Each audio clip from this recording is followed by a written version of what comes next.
you'll see this house, the house of John Belushi. Climbed up the ladder to check out the sorority girls, the National Lampoon's Animal House. Off to the driver's side, you'll see a gray house, 1313 Mockingbird Lane, home of the Munsters. Also off to the driver's side is the pale yellow house. It's the home of the Hardy Boys and Lassie, so those classic TV shows. It's also where Macaulay Culkin started that music video for Michael Jackson, Black or White. This pale lavender and yellow house off to the driver's side, number 103, is the home of James Gardner and Doris Day, the thrill of it all. James Gardner drove his convertible straight through that driveway and straight into a swimming pool. Now I'd like to welcome everyone to Anytown, USA. This is a small town section of our backlot. And if you grew up watching the TV show Leave It to Beaver, this should bring back some fond memories for you. This is where they filmed Leave It to Beaver. As we swing around, you can look off to the driver's side once again. You'll see a brick building labeled Town Hall. That used to be the schoolhouse for the Bee in Leave It to Beaver.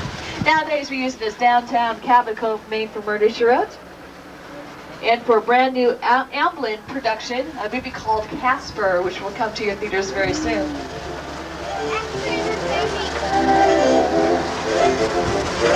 These houses off to the driver's side were used in a movie called The Burb, starring Tom Hanks and Carrie Fisher. That's a funny movie. If you saw it, you recognize the Fishkill house off to the driver's side. It's the home of the Klopeks, those crazy neighbors that terrorized Tom Hanks in the film. Living right next door in this big, huge gray house was the home of Tom Hanks and Carrie Fisher in that film. You know, Tom Hanks is here at Universal. He's filming a brand new movie called Apollo 13. It's being directed by Ron Howard. The movie also stars Gary Sinise, Kevin Bacon, Ed Harris, Bill Paxton, just name a few of the big stars. As we turn the corner, you can look out to the driver's side. This big greenhouse is the home of Nancy Drew, the detective. And next door is that White House of green trim, the home of Ben Matlock. Matlock is a Viacom series that stars Andy Griffith.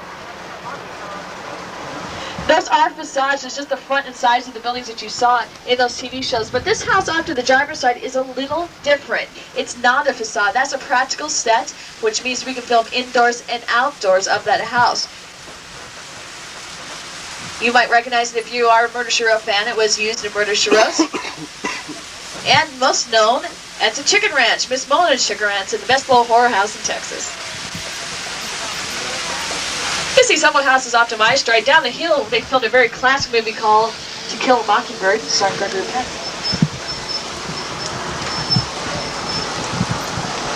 Terrorized by sharks, and if we're brave enough, we'll check that out. Get a closer look later on. We're not going to stop here. We're going to show you even more sets. We have so many facades to show you. This next area is what we call Old Mexico. We can transform it into any Mexican city.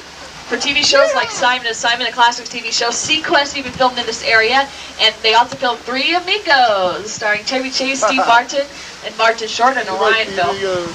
But only at Universal can we take you from Mexico, cross the border into Texas, do it just like that. Into 6 Points, Texas, that is. Here we are, into 6 Points, Texas.